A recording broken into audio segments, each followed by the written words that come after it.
England, January 1944.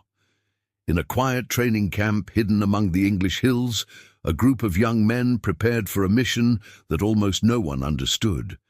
They carried no rifles, no bayonets, no grenades.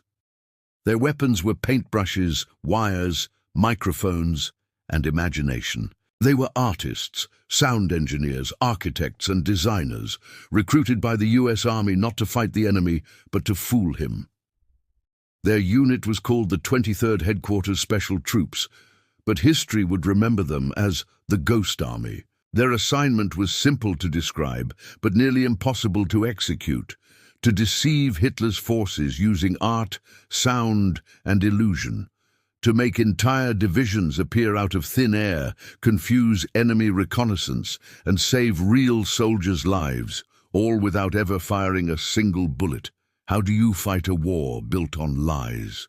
How do you risk your life to create an illusion strong enough to survive the battlefield?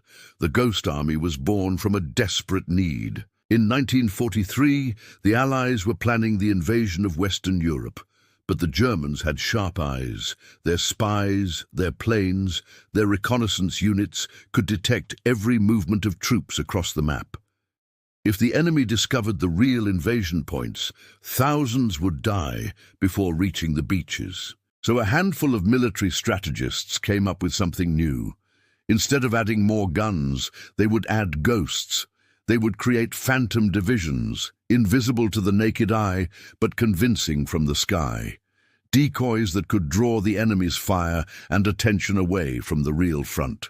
To bring this idea to life, the Army didn't recruit more soldiers. They went to art schools. They visited New York, Philadelphia, and Boston, looking for painters, sculptors, stage designers, and radio technicians. Men from Yale, Cooper Union, Pratt Institute, young creative minds, were handed uniforms and told to turn their craft into camouflage. Among them were people who would later become famous: Bill Blass, the future fashion designer, and Ellsworth Kelly, who would one day redefine modern art. But in 1944, they were just soldiers. Soldiers armed with deception. Their unit, around 100 men, was built like no other. It combined 3 divisions of illusion: visual deception, inflatable tanks, rubber jeeps, dummy airplanes; sound deception, loudspeakers blasting recorded battle noise across miles; radio deception, fake signals imitating real units. They could make a single small group look like a full army corps. From the air, German pilots saw rows of tanks that didn't exist. From the ground, enemy spies heard radio chatter between fake officers. From miles away, they heard engines, trucks, and tanks moving, all of it recorded and played back like a deadly symphony of illusion. A soldier later said, "We were putting on a show, only the audience could kill us if they realized it wasn't real." Before D-Day, they trained in secrecy. They learned how to lay tire tracks to match real armored divisions. They built fake bridges, fake command tents, fake supply depots. They studied how sunlight and shadows fell on tanks and learned to paint them exactly right. At night, they practiced inflating tanks, hundreds of rubber vehicles rising like ghosts in the dark, the air compressors hissing under the moonlight. Everything they did was designed to trick German reconnaissance. From above, their fake camps looked perfect, the kind of detail that only a real army could leave behind. Even Allied pilots sometimes mistook them for actual divisions. By dawn, when enemy planes passed overhead, the deception was already in place. Armored divisions that didn't exist, soldiers who weren't real, weapons made of rubber and air. Their first real test came in France, shortly after D-Day in June 1944. The Allies were pushing inland from Normandy, and the Ghost Army was deployed to divert German forces away from the real offensive. That night, under heavy fog, the team worked silently in the fields near Saint-Lô. By morning, the landscape had changed. Hundreds of tanks and trucks stood where there had been only grass and mud hours earlier. Smoke rose from fake campfires, loudspeakers played the sounds of engines, and soldiers in disguised uniforms moved purposefully between tents. To German reconnaissance, It looked like an entire armored division preparing for attack. And it worked. German artillery began to shell empty fields, wasting ammunition while real Allied forces advanced elsewhere with fewer casualties. The deception saved lives, but it also carried a terrible risk. If discovered, the Ghost Army would be slaughtered. They carried only light arms for self-defense. Most of their equipment was made of fabric and paint. They lived every mission on the edge, surrounded by their own illusions. Some Allied soldiers mocked them, calling them the blow-up boys or the rubber army. But none of them laughed when they realized how many lives these illusions were saving. One member of the unit later said, "We were unarmed, but we fought just as hard. We had to make the enemy believe in something that didn't exist. And that's harder than pulling a trigger." By the end of that summer, the Ghost Army had already proven its worth. Their operations confused German intelligence so effectively that even captured Nazi officers later admitted they had been fooled by fake units. But the mission was far from over. Ahead lay Belgium, Luxembourg, and the bitter winter of 1945, where their illusions would be tested again and again under fire. Could imagination truly win battles in a world ruled by destruction? Could art really save men from war? The Ghost Army was about to find out. France, August 1944. After the beaches of Normandy had been taken and the German lines began to bend, a different kind of army crossed the Channel. The Ghost Army moved silently through hedgerows and villages, carrying crates that hissed and rustled rather than clanked and rattled. They looked like a supply unit, but inside those trucks were not shells or rations. They were illusions. Within hours, they could turn an empty field into what looked like the headquarters of an armored division. The men who led these operations were not ordinary soldiers, but masters of disguise, artists and engineers who knew that shadows could be as powerful as tanks. They worked in 3 sections, each one dedicated to a different art of deception. The visual group handled the scenery. They could inflate a Sherman tank in 15 minutes and position it so that its shadow fell exactly like the real thing. They painted serial numbers, mud streaks, even dents on the rubber hulls. When seen from a plane, the illusion was perfect. The sound unit followed, setting up massive speakers that broadcast the roar of engines, the clatter of treads, and the commands of sergeants. Each recording was designed to echo across several miles. German scouts listening from the woods heard the approach of an entire division that didn't exist. Finally came the radio team, trained to imitate the signals of real units. They reproduced call signs, message delays, and background chatter so precisely that German intelligence often tracked movements of divisions that were actually sitting hundreds of kilometers away. Every detail mattered. A fake tire track in the wrong direction, a tent placed against the wind, a radio signal repeated too soon. Any of these could betray the act. The Ghost Army planned their deceptions like theatrical productions. Each mission had a script. Who would play the officers? Who would drive the trucks when the lights would appear at night? They even learned how real troops behaved in towns, complaining in bars, joking with locals, so that spies would overhear them and spread the intended rumors. War had become a performance, and these men were both the actors and the stagehands. Their first major deception on French soil took place near the town of Brest. The goal was to convince German defenders that 2 full American divisions were preparing to attack from the south, while the real offensive came from the north. For 3 nights, the Ghost Army inflated more than 300 dummy vehicles, arranged artillery silhouettes along the ridges, and played the sounds of convoys through the darkness. German scouts reported heavy armor massing, and the defending forces shifted their reserves accordingly. When the real US units struck, they met less resistance. The illusion had held. The young artists had saved lives again, though they would never be credited for it in any official report. Between missions they slept little. They dismantled their creations before dawn, loaded them into trucks, and drove to the next site. Sometimes the enemy artillery found them. One night outside Metz, shells began to fall on their position before they could finish packing up. A few of the rubber tanks exploded into the air like balloons torn apart by fire. The men dove for cover, half laughing, half terrified. They were unarmed, vulnerable, and invisible to history. But they knew that every explosion aimed at their illusions meant fewer bullets hitting real soldiers. What they did required a strange kind of courage, the courage to risk death, not by attacking but by pretending. It was a courage built on precision, patience, and belief in an idea that art could deceive death itself. One of them wrote later, "Our job was to make the Germans see what wasn't there and miss what was." They had become artists of fear, turning imagination into armor. Each new operation tested their creativity. They learned to mix fake and real together. A few genuine tanks hidden among hundreds of inflatables, a handful of real trucks driving through a crowd of dummies, so that if the enemy bombed the site, the explosions would look convincing. They moved loudspeakers during the night to simulate the movement of troops. They even hung tarps and lights to suggest workshops and command centers. From a German plane at dawn, the scene was perfect. Smoke rising, engines rumbling, soldiers working. A full American division ready for battle. That didn't exist. But deception is exhausting. Every mission left them more aware of how fragile their survival was. If a single patrol stumbled upon them, if a single captured officer revealed the truth, the ghost army would vanish in an instant.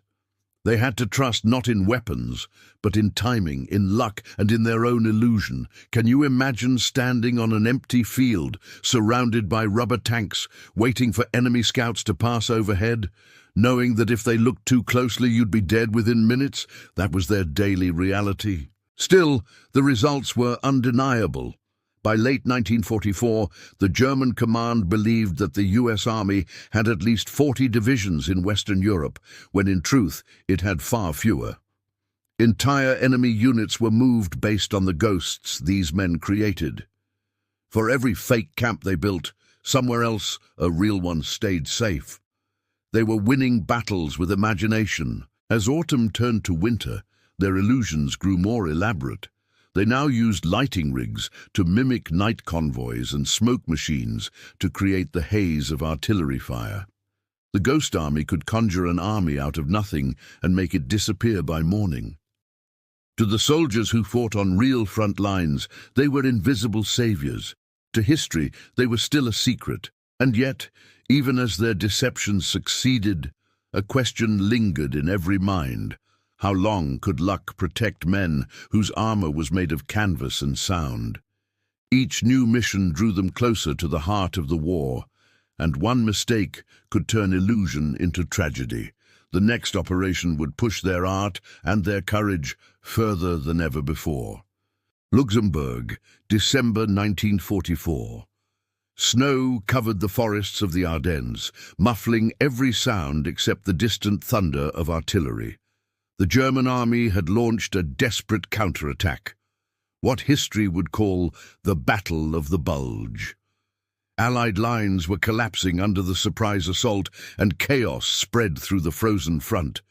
Amid that confusion, the men of the Ghost Army received new orders. They were to hold their ground, not with guns, but with illusions. Their mission was simple on paper: to make the Germans believe that the US Ninth Army was preparing to strike back with overwhelming force. In reality, the Ninth was miles away, regrouping and repairing its strength. The task fell to just over 1,000 men armed with paint, air pumps, and radio transmitters. In the freezing night, the Ghost Army worked silently, their breath turning to clouds as they inflated rubber tanks and positioned decoy trucks on the snow-covered roads. Loudspeakers, wrapped in white cloth to blend with the frost, began to broadcast the distant echo of engines and artillery fire. From the forests across the valley, German scouts watched what seemed like a massive American build-up. Columns of fake vehicles stretched across the fields, headlights flickering, engines roaring, a living army that wasn't there. The deception worked. The enemy diverted reinforcements to counter this phantom threat, while the real Allied divisions regrouped for the counter-offensive that would end the German advance. The operation in Luxembourg became one of their most daring performances. They were positioned so close to the front that they could hear German shells exploding nearby. Some of them joked nervously that their inflatable tanks were the most dangerous balloons in Europe. But they stayed, day after day, in temperatures that froze their fingers and stiffened their uniforms, because they knew every hour their illusion held could save lives elsewhere. In total, the Ghost Army carried out more than 20 deception missions between France, Belgium, Luxembourg, and Germany. Each one demanded speed, precision, and absolute secrecy. They moved constantly, from Normandy to Brittany, from the Moselle River to the Rhine, leaving behind only the faint trace of a performance that had never been real. In Brittany, they staged one of their largest acts near the town of Quimper, creating the illusion of an entire armoured division preparing to storm the coastline. Inflatable Shermans lined the fields, fake command posts buzzed with radio chatter, and sound trucks broadcast recordings of engineers building pontoon bridges. When German aircraft passed overhead, they photographed what appeared to be a vast army on the move. It was all a mirage, yet it shaped the enemy's strategy for weeks. The key to their success lay in the blend of creativity and discipline. Every detail was choreographed. They had artists drawing camouflage patterns by hand, radio men timing transmissions down to the second, and sound engineers mixing the roar of engines to match the terrain. They even learned to vary the noise of their fake tanks, depending on whether the ground was snow, mud, or stone. Their precision fooled even Allied intelligence officers on occasion. At times, the illusion became so complete that even they started to believe in it. "It felt like we were commanding ghosts," one officer later recalled. "You'd look out over the field, and it seemed alive. But you knew none of it was real." Not every operation went smoothly. In Metz, German artillery opened fire on one of their decoy camps before it was fully set up. Shells tore through the rubber tanks, deflating them in seconds. The men scrambled for cover, laughing bitterly as the division they'd built in the night evaporated before their eyes. In another instance near the Moselle, local civilians stumbled into one of their installations and nearly exposed the entire operation. The soldiers had to quickly tear everything down and move before daylight. Still, the risks didn't stop them. The Ghost Army operated under a strange truth. If they did their job right, nobody would ever know they were there. Success meant invisibility. Recognition could only come decades later. Sometimes their illusions worked too well. During one mission, Allied bombers nearly targeted a Ghost Army site, mistaking the rubber tanks for a real division. Only a last-minute radio call saved them from friendly fire. The irony wasn't lost on the men. They had become so skilled at deception that even their own side could no longer tell the difference between truth and illusion. As the Allies pushed east, the Ghost Army followed. In the fall of 1944, they reached the outskirts of the German border near the Siegfried Line. The forests were silent and cold, but the deception continued. They created fake bridges, fake command posts, even fake convoys to draw German artillery away from real engineers crossing the rivers. Their equipment was primitive by today's standards, but their understanding of perception was ahead of its time. They realized that war was not just about strength, but about belief. If the enemy believed in a phantom army, it became real, at least long enough to matter. In that sense, the Ghost Army blurred the boundary between art and warfare. Their tactics combined psychology, design, and theater, creating illusions powerful enough to reshape strategy. Decades later, military historians would recognize their work as a foundation for modern psychological operations, the art of manipulating what the enemy thinks he sees. The men themselves rarely thought in such terms. To them, each mission was about surviving another day. They shared cigarettes, sketched in notebooks, and wrote letters home they could never fully explain. When they weren't inflating tanks, some drew portraits of locals or painted the ruins around them. Even in the middle of war, art followed them. One of the soldiers, a young painter named Art Kane, later said, "We were supposed to create illusions, but sometimes I think we were the illusion." By the winter of 1945, their reputation, still unofficial and secret, had spread among some Allied units. When soldiers saw trucks unloading rubber tanks or speakers, they whispered, "The ghosts are here."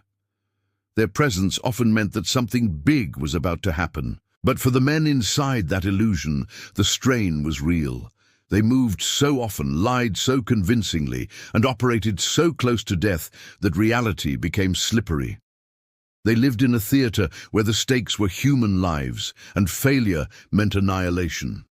And yet, even as they deceived the enemy, they wondered, how much longer could this last?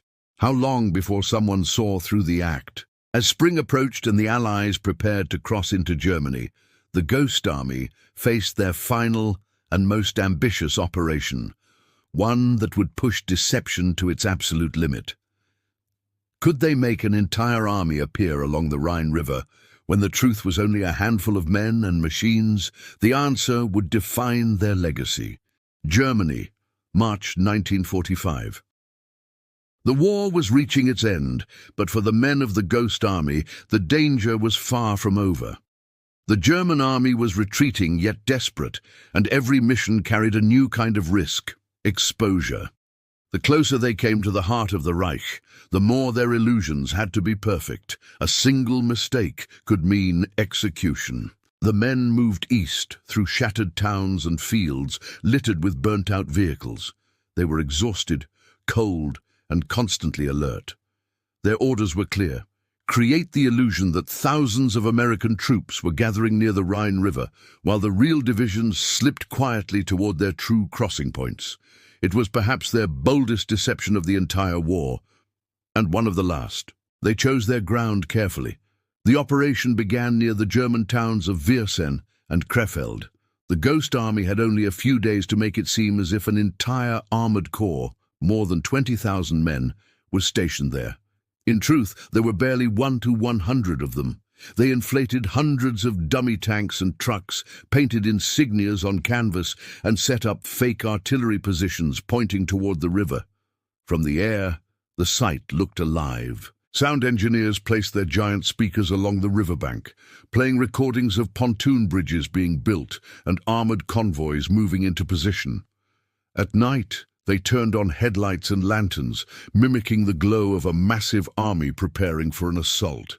The radio team filled the airwaves with chatter from imaginary officers giving orders. For the Germans listening in, it was undeniable proof that a major offensive was coming. The deception was so convincing that German artillery began shelling the area, a sure sign the illusion had worked. The men of the Ghost Army took cover in shallow trenches, surrounded by their rubber tanks and canvas trucks.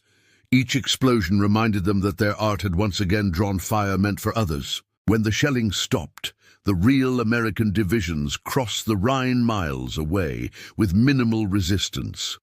The Ghost Army had done its job perfectly. They had fooled the enemy at one of the most critical moments of the war. But as the smoke cleared, a darker realization set in. For months, they had lived inside their own illusions, moving from one deception to another, from one battlefield to the next. They had watched real soldiers march toward danger while they created shadows to protect them. They had seen the enemy waste fire and fury on ghosts, and yet no one would ever know their names. The men of the Ghost Army had no medals, no public glory. Their missions were classified at the highest level.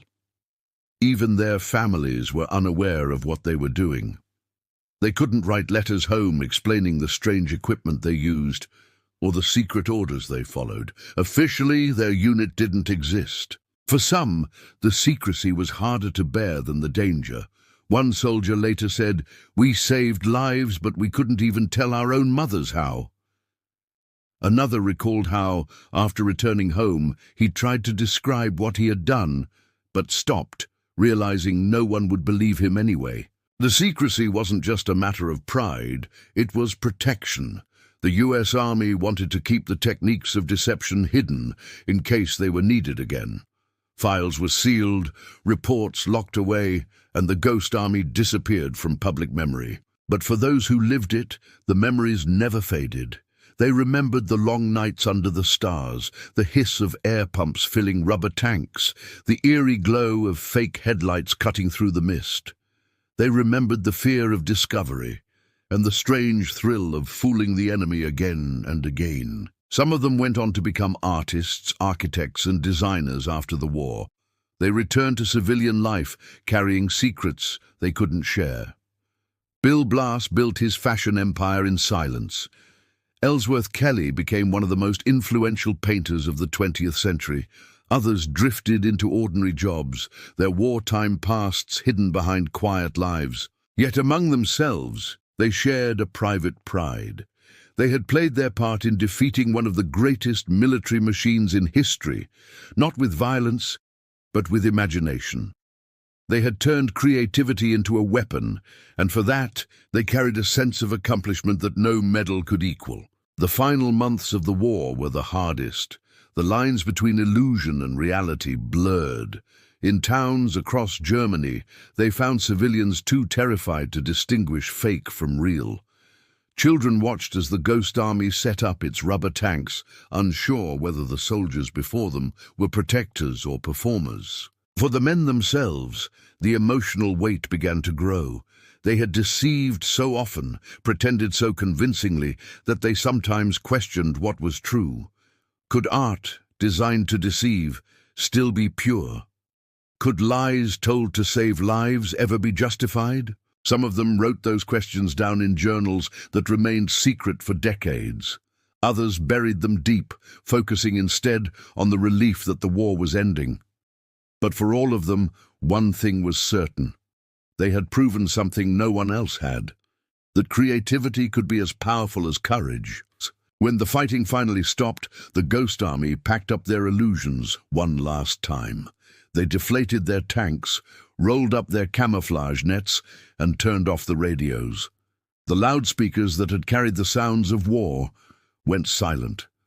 There were no parades, no flags, no public recognition. They simply vanished, leaving behind empty fields where phantom armies had once stood. Only years later would historians uncover the truth about what they had done. Files declassified in the 1990s revealed the full extent of their missions. Military analysts studied their methods and recognized them as the origin of modern psychological warfare, the use of deception to shape perception, mislead the enemy, and win without direct combat. But back in 1945, the men didn't think in those terms. To them, it had been about survival, duty, and creativity under fire. Imagine being one of them, a young soldier standing in the middle of Germany, surrounded by fake tanks, knowing the war is nearly over, but that you could still die if your illusion fails. Would you feel pride, fear, or emptiness? Would you still believe in what you were doing, knowing no one would ever thank you for it? These are the questions that haunted the Ghost Army long after the war ended. Their story wasn't about victory or medals. It was about the quiet courage of men who fought with deception, who risked their lives not to kill, but to protect. Their art was never meant to hang in museums. It was meant to disappear, just like the ghosts they created. Washington, D.C., 1996. 51 years after the guns of Europe fell silent, a small group of aging men gathered in a museum hall filled with black and white photographs. They wore neat suits, not uniforms, and their medals were few. Yet on that day, they were finally called what they had never been during the war: heroes. The men of the Ghost Army, once sworn to secrecy, could at last speak about what they had done. For the first time, their story was told in full, how 1,000 artists and engineers had deceived Hitler's armies, saved tens of thousands of lives, and vanished into history without a trace. Back in 1945, after Germany's surrender, the 23rd Headquarters Special Troops was quietly dissolved. Its files were sealed, its members were reassigned or sent home.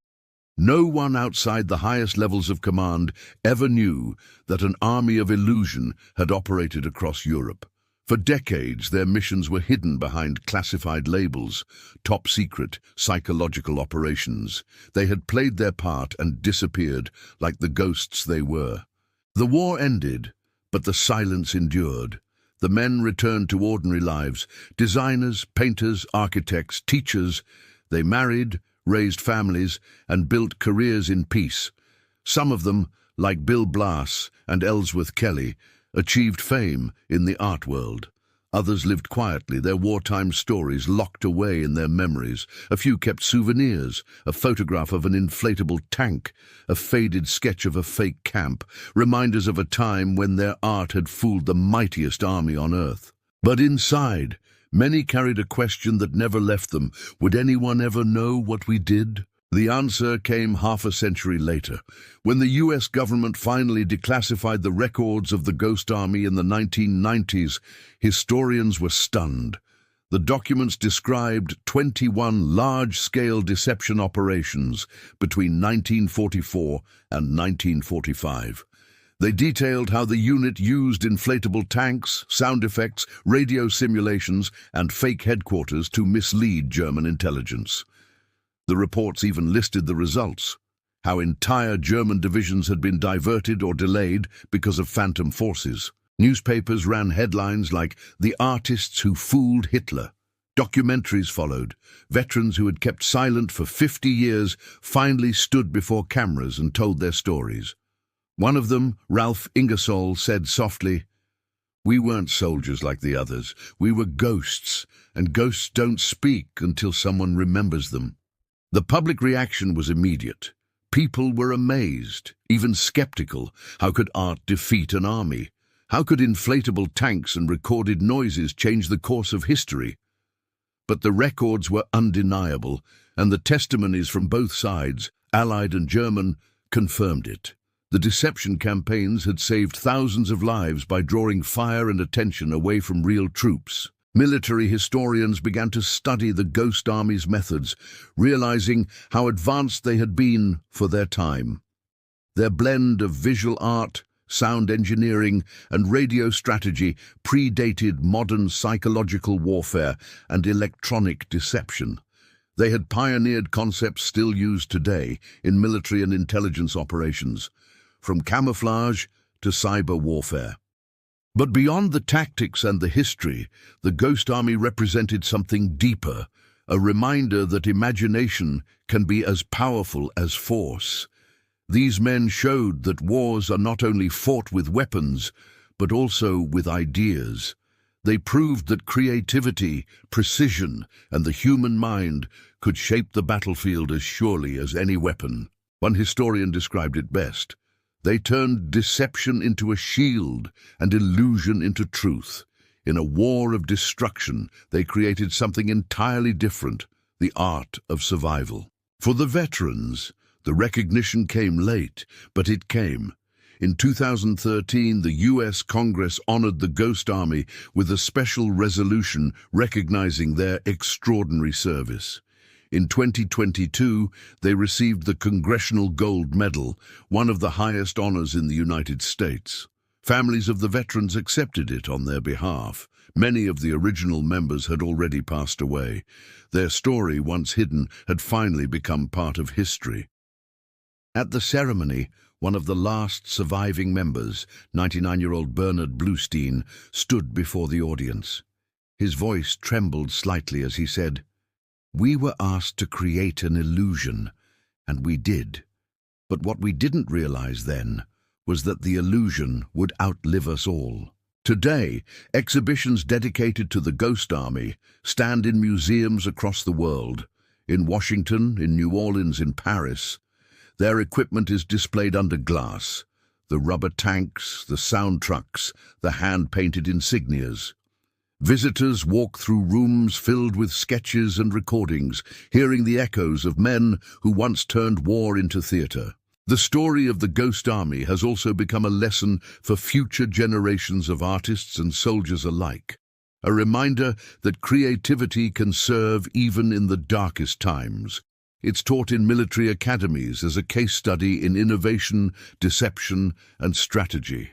And yet, at its heart, the Ghost Army's story remains deeply human, about courage without recognition, sacrifice without violence, and brilliance born in chaos. If you look at the photographs of these men, you see faces both young and ordinary.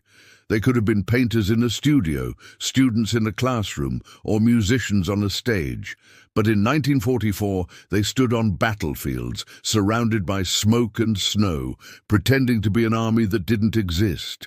They were, in every sense, the invisible guardians of those who fought. When you think of World War II, you picture soldiers, generals, tanks and flags.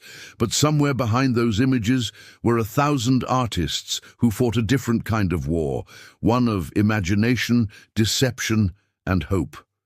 They didn't destroy. They misled. They didn't kill. They saved. So the next time you see a photograph of tanks rolling through Europe, ask yourself, were they real? Or were they ghosts? Because sometimes the bravest soldiers are the ones who never fired a shot.